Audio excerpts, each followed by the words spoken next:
Hello friends, আজকে আমি বানাবো একটা আমাদের মধ্যে একটা তরকারির পিঠা বানাই, আমি সেটা বানাবো। আর এই যে কড়াইয়ের মধ্যে অল্প একটু তেল দিয়ে দিয়েছি, আর মোটামুটি এখানে 2-3 কাপ মতন জল দিয়ে দিলাম। আর এখানে দিব এখন চালের গুঁড়ো। আর এই যে চালের গুঁড়ো, এই চালের গুঁড়োগুলো কিন্তু আমি বাজার থেকে কিনে এনেছি। আমাদের বাজারে পৌষ সংক্রান্তির 2-3 দিন আগের থেকেই অনেকেই আসে গ্রামের থেকে, তারা কিন্তু সামগাইনে করে সামনে দাঁড়িয়ে থেকে চাল গুঁড়ো করে ছাঁকনি দিয়ে তারপর এই চালের গুঁড়োগুলো তারা বিক্রি করে। আর এটা কিন্তু খুবই একদমই অর্গ্যানিক, এটা কোনো মেশিনে ভাঙানো না, এটা একদম তারাই করে। সুন্দর করে চাল ওরা বস্তায় ভরে নিয়ে আসে, তারপরে চালের গুঁড়ো করতে থাকে। যাদের যাদের দরকার তারা তারা কিনে নেয়। আর এটার দামও খুব একটা বেশি হয় না, আমি 50 টাকা করে কেজি কিনে নিয়ে এসেছি। আর কড়াইয়ের মধ্যে এখন জল আর তেল দিয়ে দিয়েছি। এটাতে চালের যে ডোটা হবে এটা কিন্তু নরম হবে। আর তরকারির পিঠে আমাদের বাড়িতে, আমাদের মধ্যে আমি দেখেছি ছোটোবেলা থেকেই অনেকেই করে। তো আবার এটাকে অনেকে অনেকে খেতে জানে না, অনেকে করেও না।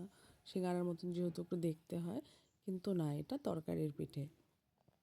আর আমাদের এর মধ্যে খাওয়া হয়নি, আমি এর আগে লাল মানে তেলের পিঠে খালি ভেজেছিলাম, তরকারির পিঠাটা বানাইনি। তো মেয়ে আমাকে বলছিল যেহেতু চালের গুঁড়ো এখনও আছে, আমি সবগুলো দিয়ে আজকে যদিও করছি না, আরও কিছু থেকে যাবে, কিছুদিন পরে আবার আমি তেলের পিঠাটা করব, কারণ তেলের পিঠাটাও খেতে বেশ ভালো লাগে। যত বেশি মানে 2-3 দিন যায় তত তার তেলের পিঠাটা কিন্তু টেস্ট বাড়ে। আর আজকেও মোটামুটি আমি অনেকগুলোই করব, রেখে রেখেই কিছুদিন ধরে খাবো। তো এখন আমি বানাচ্ছি, তোমরা দেখতে থাকো।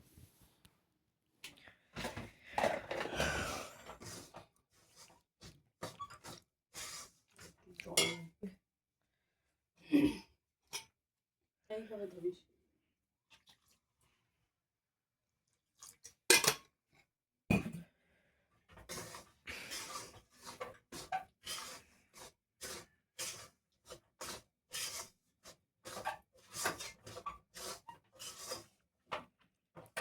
আমি তো সেরকম করতে পারি না, আমি এটা মার দেখেছি, মা এভাবেই করে। তরকারির পিঠাটা যে হয় না, তরকারির পিঠাটা কিন্তু এইভাবেই করে।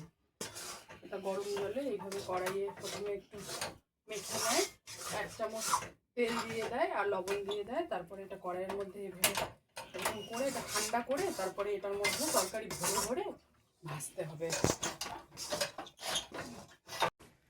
আর চালের গুঁড়োটা এখন যেটা আমি কড়াইয়ের মধ্যে বানাচ্ছি, ওই গোল্লাটা, যে মাখাটা আছে ওটা এখন ঠান্ডা হচ্ছে।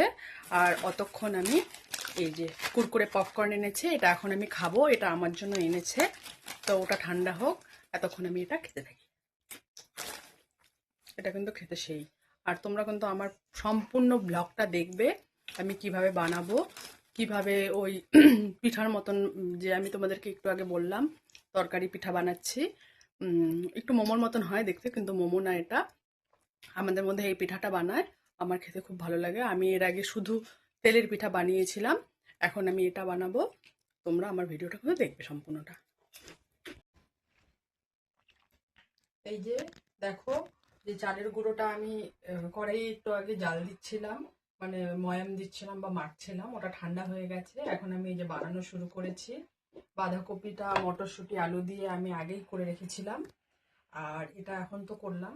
এখন এটা ঠান্ডা হয়ে গেছে, আমি এখন এটা ফটাফট করে আগে শেপগুলো বানিয়ে নিচ্ছি, তারপরে তেলে ভাজবো। এই যে এটা কিন্তু এরকম করে তরকারির পিঠা বানায়। এই এই সব আমি বাঁধাকপির সবজি দিচ্ছি, অনেকে আরো অন্য অন্য কিছু সবজি বানায়। তো এই যে এই কয়টা আমার বানানো হয়ে গেছে। আর এই যে এখন আমি এগুলো বানাবো এই তরকারিটা দিয়ে। তো আগে সবগুলো আমি শেপটা বানিয়ে নিব, বানিয়ে নেওয়ার পরে তারপরে তেলে, এই যে প্রথমে হাতে একটু তেল মেখে নিলাম, তারপরে এখান থেকে একটুখানি এই যে চালের যে আটাটা মেখেছি, মেখে হাতের মধ্যে একটু এরকম ছড়িয়ে নিলাম। তারপরে এখানে অল্প করে সবজি দিয়ে দিব, যেন আবার ভেঙে না যায়। ভেঙে গেলে তাহলে আবার পরে তরকারির মধ্যে এগুলো ছড়িয়ে যাবে।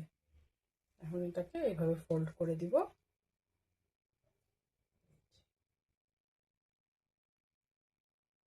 অত তো আমি আমার মাদের মতন ডিজাইন করতে পারি না।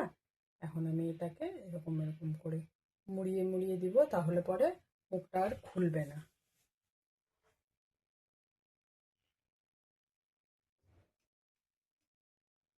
ভালো হয়েছে না? ছোট্ট। এখন কড়াইয়ে তেল দিয়ে নিচ্ছি। এখন সবগুলো পিঠা একটা একটা করে ভাজবো। এই দেখো, 2 থালা আমি এগুলো কিন্তু রেডি করে নিয়েছি। এখন একটা একটা করে তেলে দিব, ভাজবো আর তুলবো।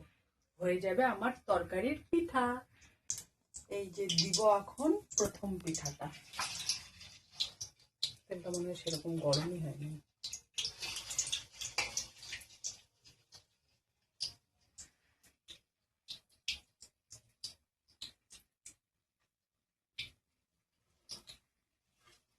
লাল লাল করে ভাজতে হবে। তেলটা ভালো মতন গরম হয়ে গেলে তাহলে 2-3টা করে একবারে করে দিয়েও কিন্তু তোলা যাবে। দেখি উল্টে দেই।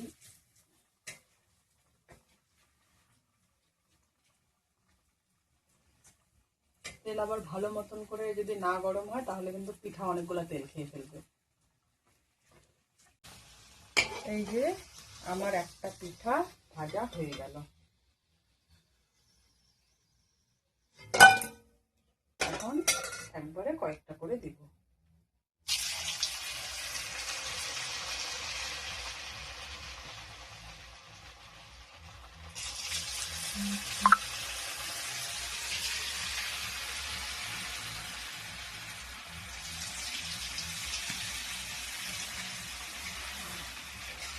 এখন একটু তেল ভালো মতন গরম হয়ে গেছে। এখন একবারে কয়েকটা করে পিঠা ভাজলে তাহলে তাড়াতাড়ি আমার সব পিঠা ভাজা কমপ্লিট হয়ে যাবে।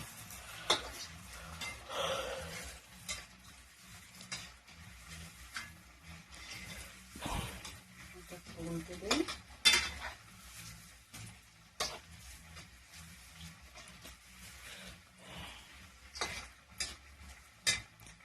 দেখো তেল এখন কিন্তু সেই গরম হয়ে গেছে।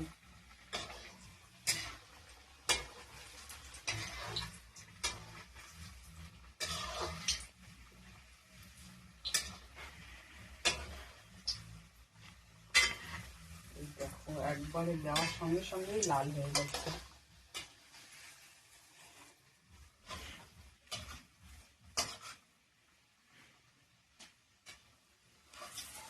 আমার দ্বিতীয়বার দেওয়াও পিঠা ভাজা কমপ্লিট। এইভাবে এখন আমি সব পিঠাগুলো ভেজে নেই।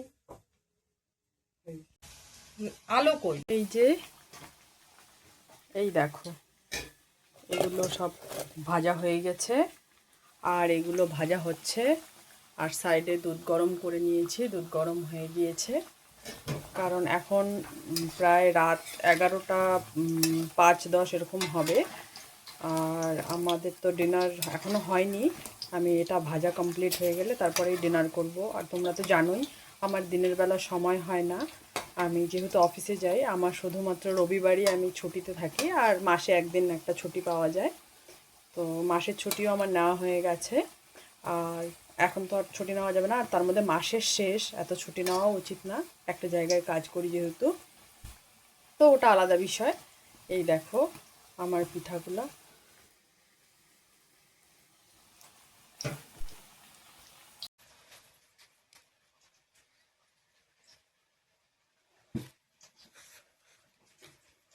বিচি কাকটা নিয়ে অর্ধেক খাচ্ছিল, আমি ওখান থেকেই খাচ্ছি। ভালোই হয়েছে। এই দেখো এক গামলা পিঠা রেডি। এখন আমরা এগুলা, আজকে তো এতগুলো খাওয়া সম্ভবই না, একটা একটা করে খাবো, কালকে বাকি দিব, অফিসেও নিয়ে যাব।